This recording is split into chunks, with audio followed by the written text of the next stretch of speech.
ಒಂದು ಕ್ಯೂರಿಯಾಸಿಟಿ ಪಶ್ಚಿಮ ಬಂಗಾಳಕ್ಕೆ ಸಂಬಂಧಪಟ್ಟ ಹಾಗೆ ಏನು ಅಂತಂದ್ರೆ, ಪಶ್ಚಿಮ ಬಂಗಾಳದಲ್ಲಿ ಆಗ್ಲೂ ಮಹೇಶ್ ತೆಂಗಿನಕಾಯಿ ಅವರು ಮಾತನಾಡ್ತಾ ಇದ್ರು, ನೀವು ಮಾತನಾಡ್ತಾ ಇದ್ರು, ಒಂದು ಭಯದ ವಾತಾವರಣ. ಆ TMC ಸರ್ಕಾರ ಅವರ ಆಡಳಿತದಿಂದ ಕ್ರಿಯೇಟ್ ಆಗಿದ್ದಂತಹ ಒಂದು ಭಯ, ಪೋಸ್ಟ್ ಎಲೆಕ್ಷನ್ ಆಗುವಂತಹ ಹಿಂಸಾಚಾರಗಳು. ಲಾಸ್ಟ್ ಟೈಮ್ ಸುಮಾರು 20-30 ಜನ ಜೀವ ಕಳ್ಕೊಂಡ್ರು, ಸುಮಾರು 2,000ಕ್ಕಿಂತ ಹೆಚ್ಚು ಪ್ರಕರಣಗಳು ದಾಖಲಾದವು, ಒಂದು 5,000 ಹಿಂದೂ ಫ್ಯಾಮಿಲಿಗಳು ಊರೇ ಬಿಟ್ಟು ಹೋದ್ರು ಅನ್ನುವಂಥ ಒಂದು ವರದಿ ಕೂಡ ಇದೆ. ಈ ಬಾರಿ 2.5 ಲಕ್ಷದಷ್ಟು ಸೇನಾಪಡೆಯನ್ನ ಅಲ್ಲಿ ನಿಯೋಜನೆ ಮಾಡಿದ್ದು, ಕಂಪ್ಲೀಟ್ ಮಾನಿಟರಿಂಗ್ ಮಾಡಿದ್ದು ಚುನಾವಣೆಯನ್ನ, ಹಿಂಸಾಚಾರ ಆಗದೆ ಇರೋ ರೀತಿ. ಅದು ಎಷ್ಟರ ಮಟ್ಟಿಗೆ ಆ ಭಾಗದ ಜನರಿಗೆ ಒಂದು ರಕ್ಷಣೆಯ ಭಾವನೆ ಅಥವಾ ಸುಭದ್ರತೆಯ ಭಾವನೆಯನ್ನ ಕೊಟ್ಟಿದೆ, ಅದು ಎಷ್ಟರ ಮಟ್ಟಿಗೆ ಓಟಾಗಿ ಕನ್ವರ್ಟ್ ಆಗಿರಬಹುದು ಅಂತ ಹೇಳಿ ಸರ್? ಅದು ಸ್ವಲ್ಪ ಮಟ್ಟಿಗೆ ಇಂಪ್ಯಾಕ್ಟ್ ಆಗಿರುವ ಸಾಧ್ಯತೆ ಖಂಡಿತ ಇರುತ್ತೆ. ಯಾಕಂದರೆ ಪಶ್ಚಿಮ ಬಂಗಾಳದ ರಾಜಕಾರಣದ ನಾವು ಇತಿಹಾಸ ನೋಡಿದರೆ ಅಲ್ಲಿ ಯಾವಾಗಲೂ ಕೂಡ ಹಿಂದೆ ಕಮ್ಯುನಿಸ್ಟ್ ಪಾರ್ಟಿ ಆಡಳಿತದಲ್ಲಿದ್ದಾಗಲೂ ಕೂಡ ಭಾಳ ದೊಡ್ಡ ಮಟ್ಟದ ಇಲೆಕ್ಷನ್ ಹಿಂಸಾಚಾರಗಳು ಅಲ್ಲಿ ನಡೀತಾ ಇತ್ತು. ಅದಾದ ನಂತರ ಯಾಕಂದರೆ ಅಲ್ಲಿ ರಾಜಕಾರಣನೇ ಅಷ್ಟೊಂದು ಭಾಳ ಇಂಟೆನ್ಸ್ ಆದಂಥ ಒಂದು ರಾಜಕಾರಣ. ಉಳಿದ ನಮ್ಮ ದಕ್ಷಿಣ ಭಾರತದ ರಾಜ್ಯಗಳಲ್ಲಿ ನಾವು ನೋಡುವಂಥ ರಾಜಕಾರಣವನ್ನು ಪಶ್ಚಿಮ ಬಂಗಾಳದಲ್ಲಾಗಲಿ ಅಥವಾ ಉತ್ತರ ಭಾರತದ ಕೆಲವು ರಾಜ್ಯಗಳಲ್ಲಾಗಲಿ ನಾವು ನೋಡಲಿಕ್ಕೆ ಸಾಧ್ಯ ಇಲ್ಲ. ಅಷ್ಟೊಂದು ಇಂಟೆನ್ಸ್ ಆದಂಥ ಪೊಲಿಟಿಕ್ಸು, ವಿಶೇಷವಾಗಿ ಎಲೆಕ್ಷನ್ ವೈಲೆನ್ಸು, ಇದೆಲ್ಲ ಪಶ್ಚಿಮ ಬಂಗಾಳದೊಳಗಡೆ ಒಂದು ದೊಡ್ಡ ಹಿಸ್ಟ್ರಿ ಇದೆ. ಈ ಸಾರಿ ಇದು ಭಯದ ವಾತಾವರಣ ಇದೆಯಲ್ಲ, ಇದಕ್ಕೆ 2 ಥರದ ಒಂದು ವಿಶ್ಲೇಷಣೆ ಇದೆ.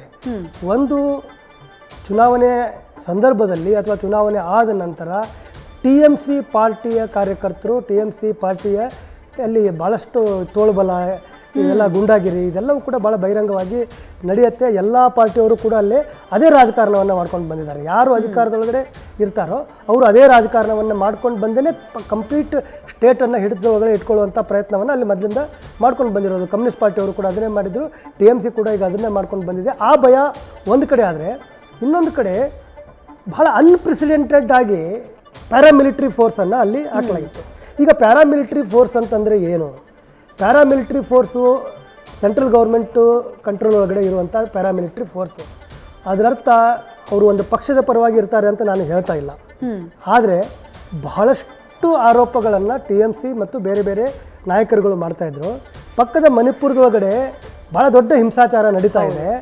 ಅಲ್ಲಿ ಯಾವುದೇ ರೀತಿಯಾದಂಥ ಅದನ್ನು ಕಂಟ್ರೋಲ್ ಮಾಡುವಂಥ ಒಂದು ಗಂಭೀರವಾದಂಥ ಪ್ರಯತ್ನವನ್ನು ಮಾಡ್ತಾ ಇಲ್ಲ. ವೆಸ್ಟ್ ಬೆಂಗಾಲ್ನಲ್ಲಿ ಹಾಕಿದ ರೀತಿ ಒಳಗಡೆ ಭಾಳಷ್ಟು ಪ್ಯಾರಾಮಿಲಿಟ್ರಿ, CRPF ಪ್ರತಿಯೊಂದನ್ನು ಕೂಡ ಅಲ್ಲಿ ಹಾಕಿದರೆ ಅಲ್ಲಿ ಹಿಂಸಾಚಾರ ಮಾಡ್ದಂಗೆ ತಡಿಬೋದಾಗಿತ್ತು.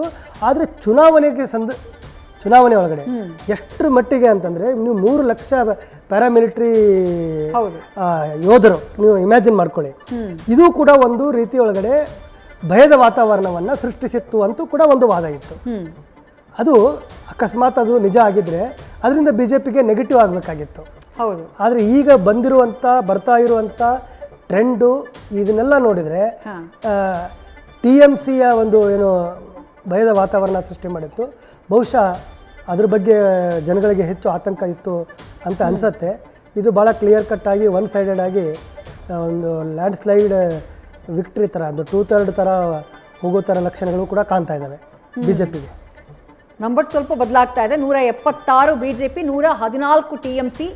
ಕಾಂಗ್ರೆಸ್ ಪಶ್ಚಿಮ ಬಂಗಾಳದಲ್ಲಿ ಆಗಲೇ 1-2-3 ಕ್ಷೇತ್ರಗಳಲ್ಲಿ ಮುನ್ನಡೆಯಲ್ಲಿದೆ ಅನ್ನುವಂಥ ಅಪ್ಡೇಟ್ ಇತ್ತು. ಆದರೆ ಈಗ ಆ ಸಂಖ್ಯೆ ಮತ್ತೆ 0 ಆಗಿದೆ.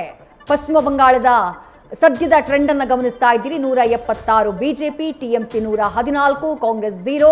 ಹಾಗೆಯೇ ಎಡಪಕ್ಷ 1, ಇತರರು 2 ವಿಧಾನಸಭಾ ಕ್ಷೇತ್ರಗಳಲ್ಲಿ ಮುನ್ನಡೆಯನ್ನ ಕಾಯ್ದುಕೊಳ್ಳುವಲ್ಲಿ ಸಕ್ಸಸ್ ಆಗಿದ್ದಾರೆ.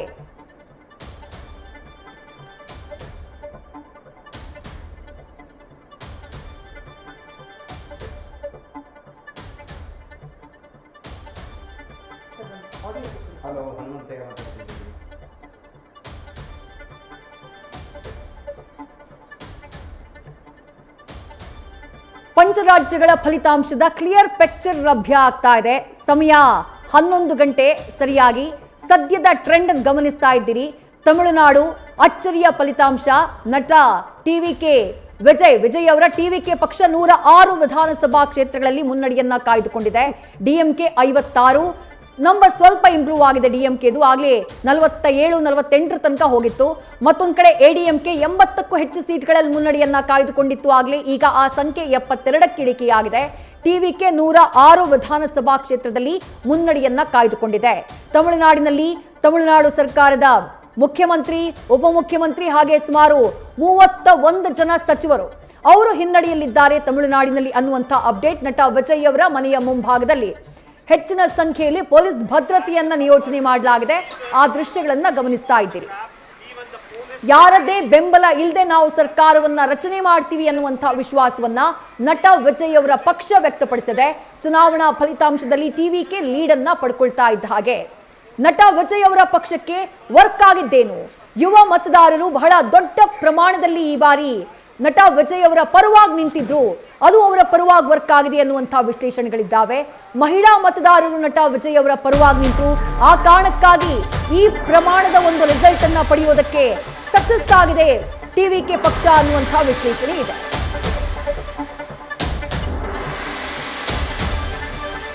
ಪಶ್ಚಿಮ ಬಂಗಾಳದ ಅಪ್ಡೇಟ್ ನ ಗಮನಿಸ್ತಾ ಇದ್ದೀರಿ. ಸರ್ಕಾರವನ್ನ ರಚನೆ ಮಾಡುವಂತಹ ವಿಶ್ವಾಸದಲ್ಲಿ ಬಿಜೆಪಿ ಇದೆ. 178 ವಿಧಾನಸಭಾ ಕ್ಷೇತ್ರಗಳಲ್ಲಿ ಬಿಜೆಪಿ ಪಾಳಿಯ ಮುನ್ನಡೆಯನ್ನ ಕಾಯ್ದುಕೊಂಡಿರೋದು. ಇವತ್ತು ಪ್ರಧಾನಿ ನರೇಂದ್ರ ಮೋದಿ ಸಂಜೆ ಈ ಚುನಾವಣೆಯ ವಿಜಯೋತ್ಸವಕ್ಕೆ ಸಂಬಂಧಪಟ್ಟ ಹಾಗೆ ಮಾತನಾಡಲಿದ್ದಾರೆ ಅನ್ನುವಂತಹ ಮಾಹಿತಿ ಕೂಡ ಲಭ್ಯವಾಗ್ತಾ ಇದೆ. ಇವತ್ತು ಸಂಜೆ ಬಿಜೆಪಿ ಕೇಂದ್ರ ಕಚೇರಿಗೆ ಪ್ರಧಾನಿ ನರೇಂದ್ರ ಮೋದಿ ಭೇಟಿಯನ್ನ ನೀಡಲಿದ್ದಾರೆ. ಸಂಜೆ 7 ಗಂಟೆಗೆ ಪ್ರಧಾನಿ ನರೇಂದ್ರ ಮೋದಿ ಭಾಷಣವನ್ನ ಮಾಡಲಿದ್ದಾರೆ. ಬಂಗಾಳ, ಅಸ್ಸಾಂ ಹಾಗೆ ಪುದುಚೇರಿಯ ಫಲಿತಾಂಶಕ್ಕೆ ಸಂಬಂಧಪಟ್ಟ ಹಾಗೆ ಅಸ್ಸಾಂನಲ್ಲಿ ಅಧಿಕಾರವನ್ನ ಉಳಿಸಿಕೊಂಡಿದ್ದ ಬಿಜೆಪಿ ಕಳೆದ ಬಾರಿಗಿಂತ ಉತ್ತಮವಾದಂತಹ ಪರ್ಫಾರ್ಮೆನ್ಸ್ ಅಸ್ಸಾಂನಲ್ಲಿ. ಮತ್ತೊಂದು ಕಡೆ ಪುದುಚೇರಿಯಲ್ಲೂ ಕೂಡ ಸರ್ಕಾರವನ್ನ ಉಳಿಸಿಕೊಳ್ಳಿದೆ. ಅಧಿಕಾರವನ್ನ ಉಳಿಸಿಕೊಳ್ಳುವಲ್ಲಿ ಬಿಜೆಪಿ ಮೈತ್ರಿಕೂಟ ಸಕ್ಸಸ್ ಆಗಿದೆ. ಮತ್ತೊಂದು ಕಡೆಗೆ ಪಶ್ಚಿಮ ಬಂಗಾಳದಲ್ಲಿ ಜಾಕ್ಪಾಟ್. ಯಾವ ಪಶ್ಚಿಮ ಬಂಗಾಳವನ್ನ ತನ್ನ ತೆಕ್ಕೆಗೆ ತೆಗೆದುಕೊಳ್ಬೇಕು ಅಂತ ಹೇಳಿ ಕಳೆದ ಚುನಾವಣೆಯಿಂದಾನೂ ಕೂಡ ದೊಡ್ಡ ಮಟ್ಟದಲ್ಲಿ ಬಿಜೆಪಿ ಪ್ರಯತ್ನವನ್ನ ಮಾಡ್ತಾ ಇತ್ತು. ಕಳೆದ ಬಾರಿಯೂ ಕೂಡ ಗೆಲ್ಲುವಂತಹ ವಿಶ್ವಾಸದಲ್ಲಿ ಬಿಜೆಪಿ ಇತ್ತು. 2021ರಲ್ಲಿ ಅಮಿತ್ ಶಾ ಅಂದಿದ್ರು ದೋಸೌ ಪಾರ್ ಅನ್ನುವಂತಹ ಘೋಷಣೆಯನ್ನ ಮಾಡಿದ್ರು, ಅದೇ ಹಾಗಾಗಿರ್ಲಿಲ್ಲ. ರೈಟ್, ದಾವಣಗೆರೆಯಲ್ಲಿ 8ನೇ ಸುತ್ತಿನ ಮುಕ್ತಾಯ, ಮತ ಎಣಿಕೆ ಮುಕ್ತಾಯ, ಕಾಂಗ್ರೆಸ್ಗೆ ಮುನ್ನಡೆ. 2000ಕ್ಕೂ ಅಧಿಕ ಮತಗಳಿಂದ ಸಮರ್ಥ ಶಾಮನೂರು ಮುನ್ನಡೆಗೆ ಬಂದಿದ್ದಾರೆ.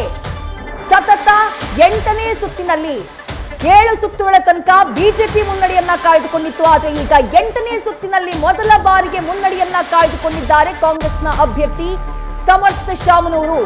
ಬಹಳ ಕುತೂಹಲಕ್ಕೆ ಕಾರಣವಾಗಿದೆ ದಾವಣಗೆರೆ ದಕ್ಷಿಣ ವಿಧಾನಸಭಾ ಕ್ಷೇತ್ರದ ಫಲಿತಾಂಶ. ಯಾಕಂದ್ರೆ ಚುನಾವಣೆ ಆದಂತಹ ನಂತರದಲ್ಲಿ ಕಾಂಗ್ರೆಸ್ ಪಾಳ್ಯದಲ್ಲಿ ಆದಂತಹ ಬೆಳವಣಿಗೆಗಳು ದಾವಣಗೆರೆ ದಕ್ಷಿಣದಲ್ಲಿ ಕಾಂಗ್ರೆಸ್ಗೆ ಹೊಡೆತ ಆಗಿದ್ಯಾ ಅನ್ನುವಂಥ ಅನುಮಾನವನ್ನ ಮೂಡಿಸಿತ್ತು. ಸತತವಾಗಿ ಬಿಜೆಪಿಯ ಅಭ್ಯರ್ಥಿ ಶ್ರೀನಿವಾಸ್ ದಾಸ್ ಕರಿಯಪ್ಪ ಮುನ್ನಡೆಯನ್ನ ಕಾಯ್ದುಕೊಳ್ಳುವಲ್ಲಿ ಸಕ್ಸಸ್ ಆಗಿದ್ರು. ಆದ್ರೆ ಈಗಿನ ಅಪ್ಡೇಟ್ ಏನು ಅಂದ್ರೆ ಸಮರ್ಥ ಶಾಮನೂರು ಮುನ್ನಡೆಯನ್ನ ಕಾಯ್ದುಕೊಂಡಿದ್ದಾರೆ. ಸುಮಾರು 2000 ಮತಗಳಿಂದ ಮುನ್ನಡೆಯನ್ನ ಅವರು ಕಾಯ್ದುಕೊಂಡಿದ್ದಾರೆ ಅನ್ನುವಂಥ ಅಪ್ಡೇಟ್ ಲಭ್ಯವಾಗ್ತಾ ಇದೆ.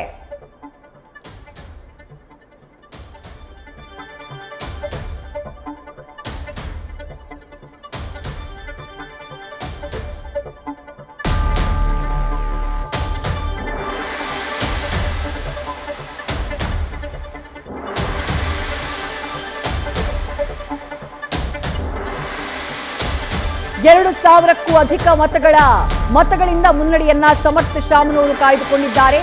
8ನೇ ಸುತ್ತಿನ ಮುಕ್ತಾಯಕ್ಕೆ ಸತತ 7 ಸುತ್ತುಗಳಲ್ಲಿ ಬಿಜೆಪಿಯ ಅಭ್ಯರ್ಥಿ ಶ್ರೀನಿವಾಸ್ ದಾಸ್ ಕರಿಯಪ್ಪ ಮುನ್ನಡೆಯನ್ನ ಕಾಯ್ದುಕೊಳ್ಳುವಲ್ಲಿ ಸಕ್ಸಸ್ ಆಗಿದ್ರು.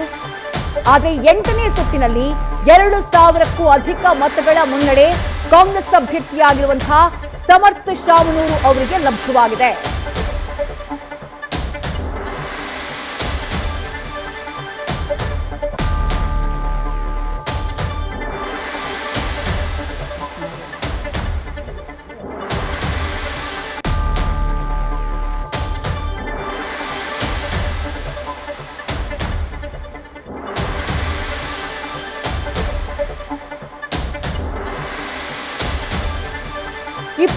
ಸುತ್ತಿನ ಮತ ಎಣಿಕೆ ಆಗಬೇಕು ದಾವಣಗೆರೆ ದಕ್ಷಿಣ ವಿಧಾನಸಭಾ ಕ್ಷೇತ್ರದಲ್ಲಿ. ಅದರಲ್ಲಿ 8ನೇ ಸುತ್ತಿನ ಮತ ಎಣಿಕೆ ಮುಕ್ತಾಯ ಆಗಿದೆ. 8ನೇ ಸುತ್ತಿನ ಮತ ಎಣಿಕೆಯಲ್ಲಿ ಫೈನಲಿ ಮುನ್ನಡೆಗೆ ಬರುವಲ್ಲಿ ಸಮರ್ಥ ಶಾಮನೂರು ಸಕ್ಸಸ್ ಆಗಿದ್ದಾರೆ. ಸತತ 7 ಸುತ್ತುಗಳಲ್ಲಿ ಬಿಜೆಪಿಯ ಶ್ರೀನಿವಾಸ್ ದಾಸ್ ಕರಿಯಪ್ಪ ಮುನ್ನಡೆಯನ್ನ ಕಾಯ್ದುಕೊಂಡಿದ್ರು. ಮತಗಳ ಅಂತರ 5000 6000ದವರೆಗೂ ಕೂಡ ಹೋಗಿತ್ತು. ಆದ್ರೆ ಈಗ 8ನೇ ಸುತ್ತಿನಲ್ಲಿ ಬೌನ್ಸ್ ಬ್ಯಾಕ್ ಮಾಡಿದ್ದಾರೆ ಸಮರ್ಥ ಶಾಮನೂರು. 2,000 ಮತಗಳಿಂದ ಮುನ್ನಡೆಯನ್ನ ಕಾಯ್ದುಕೊಂಡಿದ್ದಾರೆ. ಒಟ್ಟು 21 ಸುತ್ತುಗಳ ಮತ ಎಣಿಕೆಯಾಗಬೇಕು ದಾವಣಗೆರೆ ದಕ್ಷಿಣ ವಿಧಾನಸಭಾ ಕ್ಷೇತ್ರದಲ್ಲಿ. ನ್ಯೂಸ್ ಫಸ್ಟ್ ನಿರ್ಭೀತಿಯಿಂದ ನಿಮ್ಮ ಪರವಾಗಿ.